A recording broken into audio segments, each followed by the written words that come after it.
Hello everyone, my name is Asyrafchazz and welcome back to yet another One Piece card game video. Ladies and gentlemen, it is my favorite time of the set release, which is talking about the prices of the cards. Now, I am a collector, so I do keep track of the prices. At least I try to kind of follow the price fluctuations.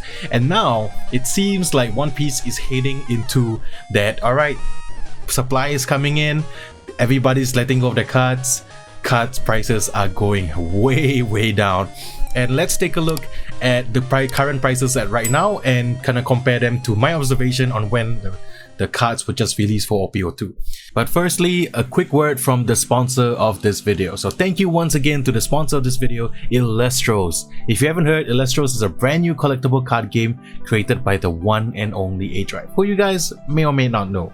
The game pulls in many familiar mechanics from the card games we know and love, and definitely scratches that sweet spot for TCG lovers. Illustros uses a unique gameplay resource called Spirits, which functions as both your life points, energy, and mana resource all rolled into one. You use Spirits to play out your Illustros and runes to wield even the mightiest weapons of the gods. So it's a unique mechanic but will feel familiar to all of us who love playing card games. Also, take a look at these cards I opened, so many great artworks in here to collect. Their Kickstarter page has recently passed over $1 million in funding and have many great rewards for backers of this project. They are also developing a mobile version of this game, which means you can definitely try it out for yourself in the future. So don't miss out. Illustros is live right now on Kickstarter and will feature the Founders Editions of cards which will never be reprinted ever again. So if you're a collector, you cannot miss this opportunity. Great for players, great for collectors who love shiny cards. You can learn more about Illustros at the Kickstarter page at the link in the description below. So thank you once again Illustros for sponsoring this video, and don't miss out on the next big card game. So it is time once again to take a look at the card prices, so we gotta roll the intro. Why do we spend so much of our money on shiny little pieces of cardboard?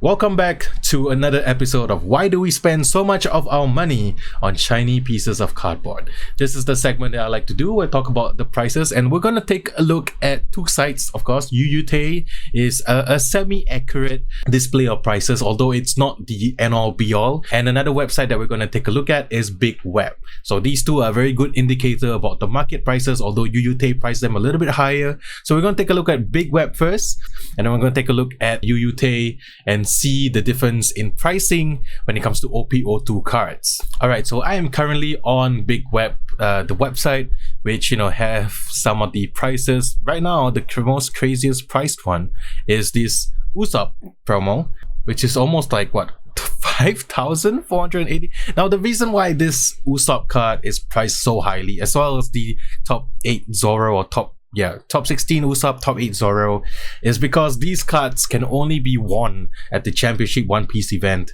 and that's why they are fetching such a high price. Insane. You mean to tell me that I was holding on to so much money in this picture right here that I took at the Championship event? Crazy.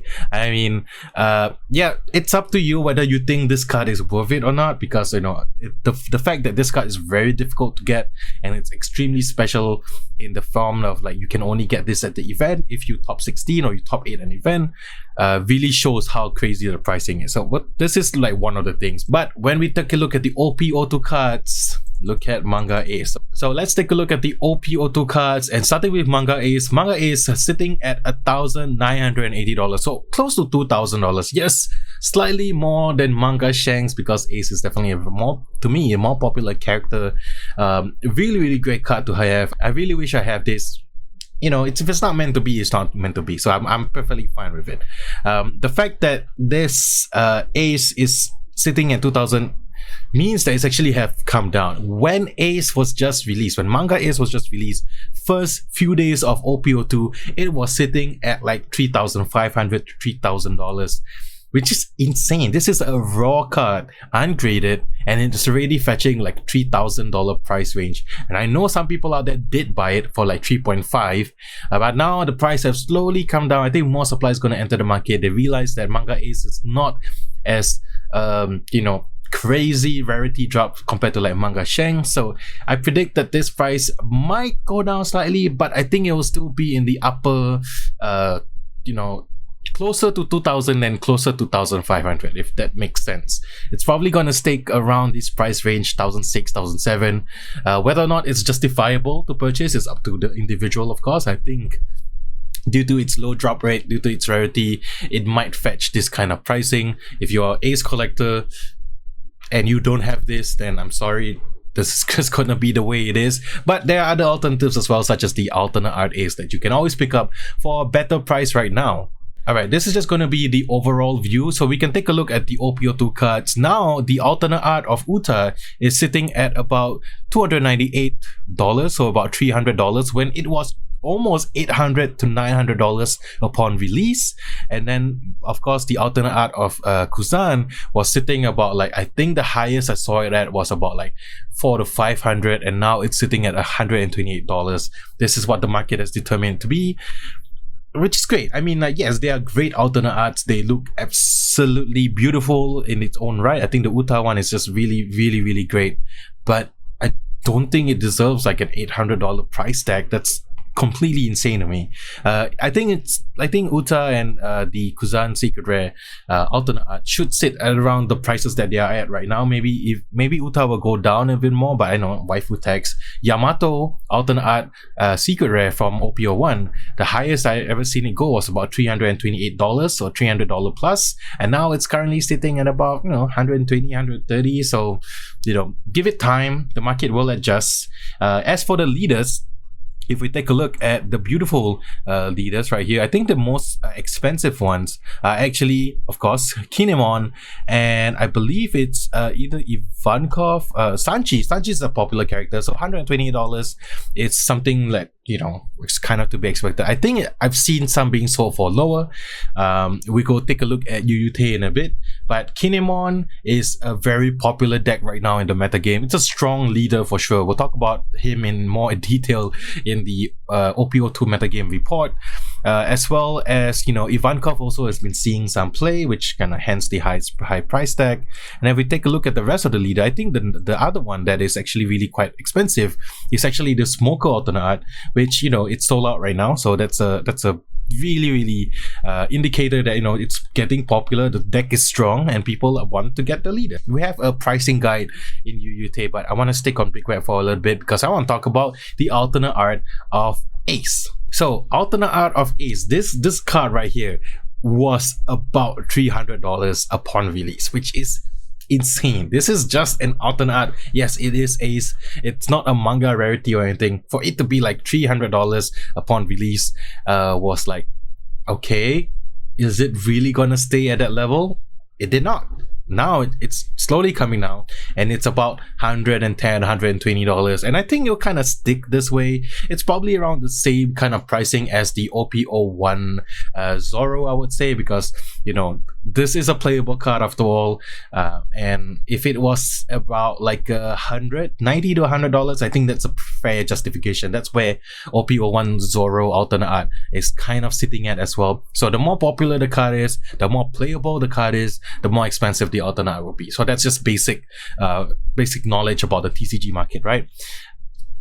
I'm glad that's not sitting at $300 because I do want to pick up one of these cards. I don't have it yet, but I really like Ace, so I really want to own him one day. So this is good. This is good. So I'm gonna jump into Yuyute. This is the site right here, yuyute.jp. You can check it out for yourself. Okay, so I'm just gonna zoom into the price real quick, so because it's not that small. Yeah, as you can see, the prices for this is a little bit different, but kind of sitting around like $300, $128. And then for the Secret Rare themselves, these were going for crazy amounts when it first released, especially the Secret Rare Kuzan, because people realize that it's strong and they want to play in their black decks. But now it's kind of sitting at around a fair price. I think about $60, which is for a Secret Rare. Yeah, I think you can justify the pricing. It might go even lower, but the fact that it's very popular in the meta game right now indicates the pricing increase. Uta not really seeing a lot of play. It's currently sitting at almost like $40, which is disappointing to say the least for a Secret Rare waifu, but good for collectors who want to collect this Uta. So if you use this pricing as an indicator, you can definitely get an Uta at an affordable price. Now, yeah, we're gonna jump into the alternate art super rares. We already talked about the aces. YB taking a big hit. Now it's lesser than $40. But the surprising thing, and okay, not really surprising thing because hashtag waifu tags, Nami $148, $150, which is kind of where I expect Nami to be, versus like OP01 Nami, where it's a little bit more popular. I mean, for obvious reasons, I'm not going to mention why, but Nami is at a decent price. I think if you pull a Nami, great. I think you covered most of your box essentially. It was sitting at about $300 to $400 upon release, and now look at the price right now. Everything is going down. The prices for OP02 is just plummeting, which is great news for collectors, great news for people who want to pick up the cards for themselves. If you want to max rarity your decks and you have the bling for it, if you have the cash for it, why not go for it, right? The one thing I'm really happy is that this Luffy right here, which was actually sitting at about more than $100, has kind of dropped to about like almost to 60, which is where you would expect alternate arts to be, especially as a character like Luffy, which is a little bit more popular. And this is a great artwork, so I'm really happy that it's dropped. Then if we take a look at the rare alternate arts, it has taken a huge hit across the board. I was expecting Sadie to follow the waifu treatment, similar to how Alti had a really, really high price point at a certain point. But yeah, Sadie is sitting at about less than $35, so that's really great. Luffy, also expecting this to be a little bit higher, but yeah, it's kind of sitting at about $35 as well. So this is good news for those of y'all who want to collect the alternate arts. I really love the Luffy. I'm gonna pick him up one of these days for sure, and he's semi-playable. I mean, there are decks that use him, so that's great. And for the box toppers, you can see Boa Hancock. Hey, if you like this Boa Hancock, it's like $14 to $15. That's great. Kozuki Toki, $5. This is how it should be, gang. This is how it should be.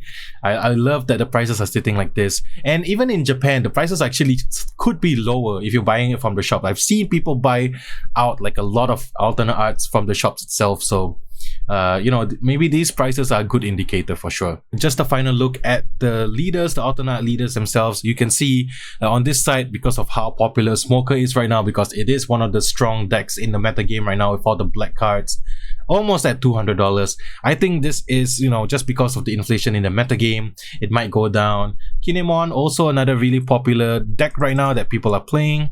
$128, $130, sure thing. Sanji is just a really popular character, so hence the price point. I think these leaders are slowly settling into the prices that they are supposed to be at, which is great news for everyone around, like they're playing the One Piece. So if you bought them early, don't feel too bad about it. It might go up in value in the future. You took a risk and it didn't pay off. It's okay. You can live and learn. Like, you can wait on it next time in the future. Now, before we end off the video, I just want to take a look at some highlight cards from OP01. Manga Shanks over here actually dropped a little bit. It was 1,004. Now it's about like 1,000, 2,003. So, that's good news for people who want to collect Manga Shanks. Yamato Secret Rare Alternate Art also dropped from like 328 to about 198 now. So that's great. I'm going to skip all of these, but let's take a look at Boa Hancock first. 128, slowly going down. And of course, Dinami, which is, I think, waifu tax, hashtag waifu tax, is sitting comfortably about like $248 to $300. I was surprised to see that it was almost $600 at one point. Crazy price for sure. Now that it's kind of sitting in comfortably. I don't know if it's gonna go lower because this is such a popular card. It is Nami waifu, of course, and I think the price might still stay around this range, so we have to wait and see for the market to adjust. And just a little quick look at the leader pricing. Everything is down across the board. I think they're probably adjusting to the normal pricing. I think Odin $80, Doflamingo $80. All of them going into their their normal ranges. Of course, we got Red Green Law, one of the most popular decks right now in the meta game. Is still sitting pretty high, about $178 to about $180. So that's pretty good as well. Luffy is it went down a little bit. Now I think it's slightly higher, so 148 to 150. I think people are playing Red Green Luffy more often right now, so the prices have gone up slightly, and Zoro still sitting pretty at about 128 to 130 dollars, so that's great. So if you're buying the leaders, you know, I think this is a good range of how it's supposed to be. Unfortunately, if the case that you open had a king like Bind It, then you know you're getting a $30 leader, which, you know, it's not that bad. If you're having a leader that is $30 because it's not useful or it's not really part of the meta game, it can still be a good collector piece. So there you go. But across the board, you can see the prices have gone down. Thank God. I think more supply is entering the market. Like, I think people are all like panic selling their cards as well, which is great for the people who want to stay in the game long term. Not so great for the people who come in to like kind of, you know, either flip or you know, buy and then sell straight away. Bad for them, good for us, right? So there you have it, just taking a look at the prices across the board for the One Piece card game. I think the fact that the overinflated OPO2 prices are long gone and now everything is just plummeting down to a, I would say, a market accurate level. I mean, of course, things always fluctuate depending on popularity of the card, popularity of the character, how strong it is in the current metagame. Things will definitely fluctuate here and there, but at least they are not ridiculous pricing, like couple of $100 just for an alternate art ace. I think $300 is just insane, but 150, 110, 150, I think is all right depending on condition. So if you are currently in that One Piece card bubble, I think the bubble is over. It's now going to be going to the people who actually really like this game and want to stay in for the long term, like myself. This is a great sign for the game itself. I think it's going into that in that level where it's like, okay, things are kind of normalizing a little bit. This is great. So I'm just really happy because now I didn't buy any OPO2 cards except for the boxes that I opened, because I was like, yeah, the prices are too high, it's not worth getting them right now. I was right and it paid off, so I'm gonna go do my OPO2 shopping eventually. In December, I'm just gonna buy all the alternates I want, and then that's it. Anyway, thank you guys so much for watching this video. I know I got a little in-depth into the pricing a little bit, but this is a great and healthy sign for a very, very healthy market on a healthy card game itself. So looking forward to the prices in the future. I hope the leaders kind of stabilize a little bit, and you know, it's a little bit between, I've always said that the leader should be between like $60 to about $130 depending on how popular the leader is. At one point, Law was almost $400, which is crazy, but now I think they're settling in to where they should be. Anyway, thank you guys so much for watching this video. I hope you guys enjoyed a little bit of the price breakdown, and yeah, I'll see you guys in the next one. Peace.